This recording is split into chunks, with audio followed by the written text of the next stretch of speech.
Shalom, salam sejahtera untuk kita semua. Saya yang bernama Agus Daniel Solan Tobing, NPM 18710056, ingin menyampaikan hasil laporan saya dari 3 laporan. Yang pertama yaitu herbarium, yang kedua beragam gejala hama OPT, yang ketiga beragam gejala penyakit tumbuhan. Yang pertama herbarium.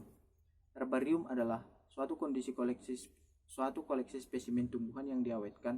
Berikut data terkait yang digunakan untuk keperluan penelitian. Herbarium ada 4 bagian. Herbarium yang pertama yaitu gulma berdaun lebar, atau nama latinnya Aesynomene indica. Gulma berdaun lebar manfaatnya dapat digunakan sebagai obat kulit, dapat dikonsumsi untuk sirkulasi darah pada lengan dan kaki. Habitatnya terdapat di dataran rendah, perkebunan, ladang, dan tepi jalan.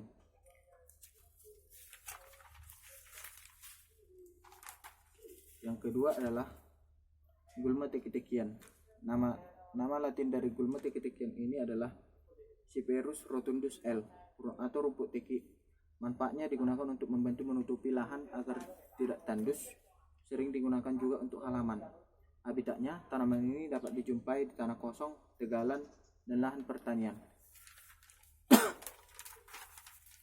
Yang ketiga yaitu gulma rumput-rumputan. Nama latinnya Cynodon dictylon. Habitatnya, tanaman ini dapat dijumpai di lapangan terbuka. Manfaatnya untuk halaman dan juga dapat dijual. Dan herbarium yang keempat adalah alang-alang. Herbarium yang keempat adalah gulma tahunan. Nama latinnya Imperata cylindrical atau lalang. Manfaatnya meredakan panas dalam. Akarnya digunakan jadi obat herbal. Habitatnya lapangan terbuka dan di pinggir jalan. Bagian yang kedua adalah gejala hama OPT. Gejala hama OPT yang saya ambil yang pertama yaitu tanaman jagung. Yang dimana tanaman jagung terdapat hama OPT yaitu ulat pada daun jagung. Gejalanya berupa bercak coklat abu-abu pada seluruh permukaan daun. Bila parah, penyakit ini akan menyerang hingga bagian jaringan daun yang akhirnya jaringan daun tersebut mati. Biasanya ulat gerak ini akan menyerang bagian pucuk dan tanaman berumur 1 bulan. Pengendaliannya, rotasi tanaman untuk memutus daur hidup lama. Penyemprotan insektisida jika kerusakan telah mencapai 5%. Tanaman yang kedua adalah tanaman kopi, yang dimana jelas terlihat di sini ada tanaman hama dari tanaman kopi adalah kutu putih. Gejalanya tanaman gagal membentuk tunas baru, daun tua akan menguning, layu rontok satu persatu, bagian akar menjadi kempis dan tampak kurus. Pada serangan parah, tanaman ini akan menguning lalu mati. Pengendaliannya, musnahkan segera tanaman yang terserang. Yang kedua, lakukan penyemprotan menggunakan insektisida berbahan aktif. Yang ketiga adalah tanaman kangkung, yang dimana pada tanaman kangkung jelas terlihat bahwasannya daun kangkung tersebut berlubang dan pinggir-pinggirnya termakan oleh belalang. Hama yang terdapat pada kangkung tersebut adalah belalang pada daun kangkung. Serangan hama menggigit dan mengunyah. Gejalanya, daun rusak di pinggirnya dan berlubang, namun juga menguning yang perlahan membuat tanaman mati.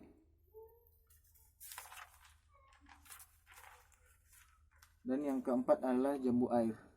Jambu air jelas terlihat pada daun-daun tersebut berlubang karena ulat kupu-kupu gajah.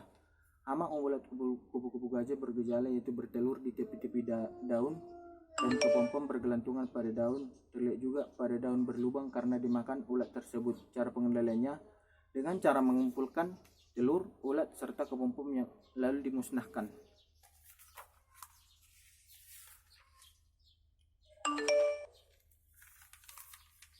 Lalu pada bagian yang ketiga, beragam gejala penyakit pada tumbuhan.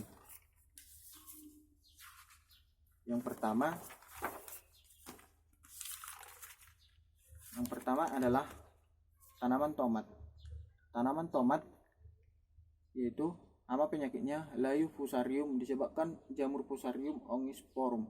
Tanaman terinfeksi adalah daun. Gejalanya, cabang bagian bawah tanaman terlihat layu, daun yang masih muda menguning, lama-kelamaan merembes ke atas hingga seluruh tanaman layu dan kemudian mati. Cara pengendaliannya yaitu dengan menyemprotkan insektisida dan juga dengan memilih bibit unggul. Yang kedua adalah tanaman cabai. Hama penyakitnya adalah bercak daun. Penyebab penyakitnya jamur Cercospora capsicum. Tanaman terinfeksi adalah daun. Gejalanya terdapat bercak-bercak bundar berwarna abu-abu dengan pinggiran coklat pada daun. Bila serangan menghebat akan berwarna kuning dan akhirnya berguguran. Pengendaliannya memilih benih yang sehat yang bebas patogen, merenggang jarak tanam, memberikan fungisida. Yang terakhir adalah tanaman kopi. Tanaman kopi, hama penyakit dari tanaman kopi ini adalah karat daun kopi. Tanaman yang terinfeksi adalah daun kopi, yang dimana gejala tanaman kopi tersebut daun yang sakit timbul bercak kuning, kemudian berubah menjadi coklat. Pada pohon serangan berat, tampak kekuningan, daunnya gugur, akhirnya menjadi gundul. Cara pengendaliannya yaitu dengan dua cara. Yang pertama, membongkar pohon terserang sampai ke akarnya. Yang kedua, pohon sehat di sekitar pohon sakit, dan pohon-pohon sisipan ditaburi trichoderma 200 gram per pohon dan pupuk organik. Demikian yang bisa saya sampaikan. Saya ucapkan terima kasih.